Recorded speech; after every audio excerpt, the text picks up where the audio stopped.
Hello दोस्तों। तो हम आज chapter number 8 cell the unit of life इसका रिवीजन करेंगे। Line to line revision NCERT का हम करेंगे। First introduction.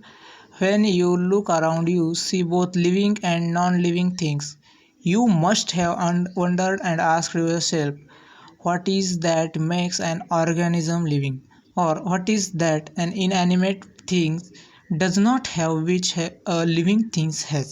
The answer to this is the presence of the basic unit of the cell, basic unit of the life, the cell, in all living organisms. जब हम हमारे surround में देखते हैं तो हमें दोनों चीज़ यानी कि लिविंग और नॉन लिविंग दोनों चीज़ें हमें नज़र आती है। तो हमारे दिमाग में एक सवाल उठता है कि living organism non living organism से किस चीज़ में डिफरेंट है, और ये ऐसा क्वेश्चन हमारे दिमाग में आता है। तो उसका सिंपल सर एक आंसर है कि सेल्स, जो सेल्स से बना हुआ होता है उसे वो लिविंग ऑर्गेनिज्म होता है। ये इंट्रोडक्शन में हमें दिया है। आगे देखिए, all organisms are composed of cells. Some are composed of single cell and are called unicellular organism, while others like us composed of many cells are called multicellular organism. ये लाइन बहुत important है। जितने भी living organisms है वो सब cell से बने हुए हैं, और जो ऑर्गेनिज्म सिंगल सेल से बने हुए उसे यूनिसेलुलर ऑर्गेनिज्म कहते हैं, और जो एक से ज़्यादा सेल से बने हुए हैं उसे मल्टी सेलुलर ऑर्गेनिज्म कहते हैं। सिंपल सा है लेकिन बहुत इंपॉर्टेंट लाइन है। Next, what is the cell? Cell क्या है? Unicellular organisms are capable of, ये भी बहुत इंपॉर्टेंट लाइन है, independent existence and performing essential functions of life. Anything less than complete structure of cell does not ensure independent living. Hence, cell is the fundamental structural and functional unit of living organism. इसमें कह रहा है कि जो unicellular organism होता है वो independent exist show करता है, यानी कि दूसरों के ऊपर डिपेंड नहीं होता। और दूसरा जो कैरेक्टर है वो है performing the essential functions of the life के जो इसेंशियल जो फंक्शंस होते हैं वो खुद परफॉर्म करता है। ये दोनों चीज़ ये यूनिसेलुलर ऑर्गेनिज्म में होते हैं। यूनिसेलुलर ऑर्गेनिज्म ये शो करता है। But anything less than the complete structure of the cell does not ensure independent living.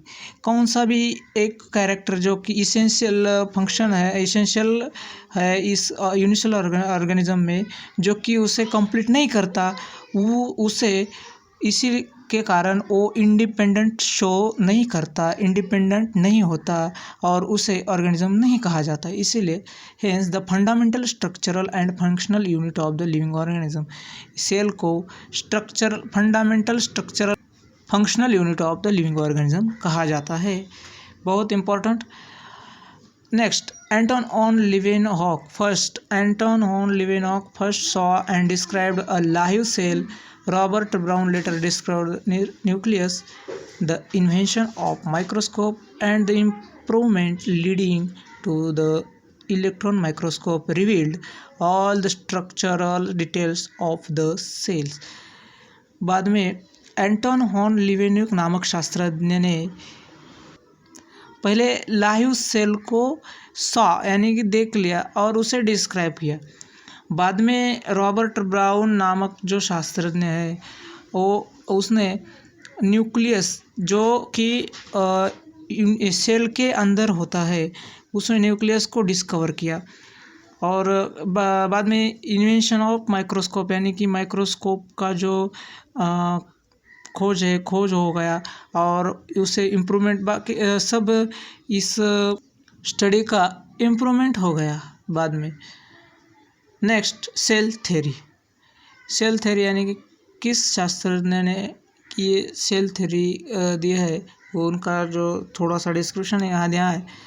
First, In 1838, Matthias Sleeden, a German botanist, examined a large number of plants and observed that all the plants are composed of different kind of cells which form the tissues of the plant.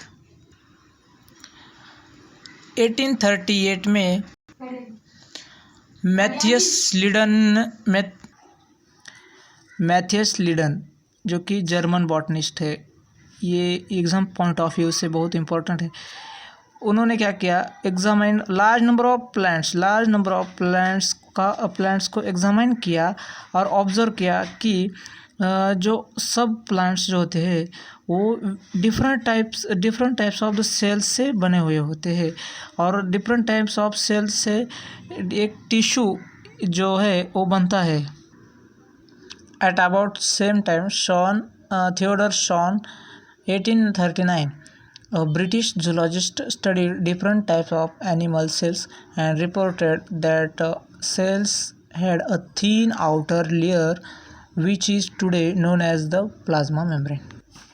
He also concluded, based on his studies on plant tissue, that the presence of the cell wall is unique character of plant cells. On the basis of this, Schwann proposed the hypothesis that the bodies of the animals and plants are composed of cells and the products of the cells. यानी कि Shawn ने बहुत यानी कि animal cells जो होते हैं उसका स्टडी किया और उनके सेल्स जो है उसको ऑब्ज़र्व किया और बाद में उन्हें एक थिन लेयर नज़र आया जो कि सेल के सराउंडिंग में होता है, वो जो कि आज जो हम प्लाज्मा मेम्ब्रेन जिसे कहते। और दूसरी बात एक है कि उन्होंने प्लांट टिश्यू का भी, प्लांट सेल की भी स्टडी की और उसमें उन्होंने पाया कि जो सेल वॉल जो होती है वो सिर्फ और सिर्फ प्लांट सेल में ही होती है। ये प्लांट सेल वॉल का यूनिक कैरेक्टर है सेल वॉल, ये भी उन्होंने बताया।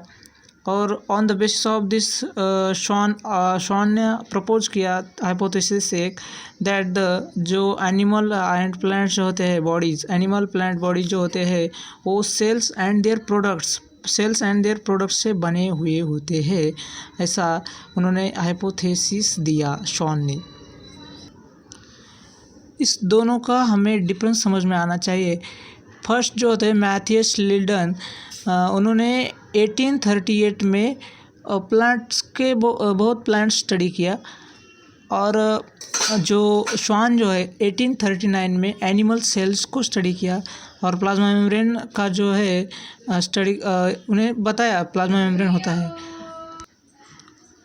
शॉन ने प्लांट और एनिमल दोनों को भी स्टडी कर दिया और उसमें जो सेल वॉल है ये प्लांट का यूनिट कैरेक्टर है ये भी बताया और हाइपोथेसिस भी दिया कि प्लांट्स और एनिमल्स की जो बॉडी होते हैं वो सेल्स और देयर प्रोडक्ट से बने हुए थे। Next, Schleiden and Schwann together formulated cell theory.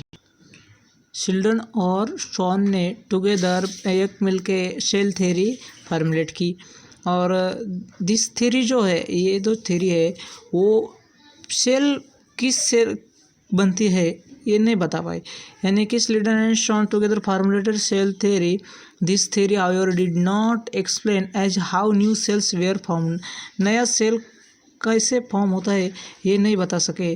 और बाद में Rudolf Virchow 1855 first explained that cells divided and new cells are formed from pre-existing cells, that's omnicellular acellular. He modified the hypothesis of the Sleeden and Shon to give the cell theory of the to give the cell theory a final shape. Cell theory as understood today is, first, all living organisms are composed of the cells and products of the cells. All cells arise from pre-existing cell. जब together शिल्डन and Shawn ने एक cell theory बनाई उन्होंने नहीं बताया कि new sales कैसे arise होते हैं, कैसे फॉर्म होते हैं। लेकिन बाद में रुडोल्फ विर्चॉ जो है साइंटिस्ट 1855 में फर्स्टली एक्सप्लेन किया कि सेल्स डिवाइड कैसे करते हैं और न्यू सेल्स कैसे फॉर्म होते हैं। यानी कि न्यू सेल्स जो होते हैं प्री एग्जिस्टिंग जो सेल्स है उनसे फॉर्म होते हैं। ये रुडोल्फ विर्चॉ 1855 में बताया। उन्हीं के जो शब्द थे वो ओमनिस सेलुला ई सेलुला, दैट मीन्स जो सेल्स जो होते हैं फ्री एग्जिस्टिंग सेल्स से बने होते हैं। ही मॉडिफाइड द और जो सिल्डन एंड शॉन की जो थ्योरी थी, जो हाइपोथेसिस था, वो हाइपोथेसिस रुडोल्फ विर्चॉ ने मॉडिफाई किया और उसे फाइनल शेप दिया। और उसे सेल थ्योरी जो उनकी जो सेल थ्योरी है आज हम कैसे अंडरस्टैंड करते हैं, ये 2 पॉइंट बताए यहाँ। फर्स्ट है all living organism are composed of the cells and products of the cells. जो लिविंग थिंग्स ऑर्गेनिजम्स जो होते हैं वो सेल और देयर प्रोडक्ट से बने होते हैं। और दूसरा है all cells arise from pre existing cells, जो सेल्स है प्रेजेंट है वो प्री एग्जिस्टिंग सेल्स से फॉर्म और अराइज हुए हैं। ये 2 पॉइंट हम इस थ्योरी से अंडरस्टैंड कर सकते हैं। इस वीडियो में इतना ही। Thank you.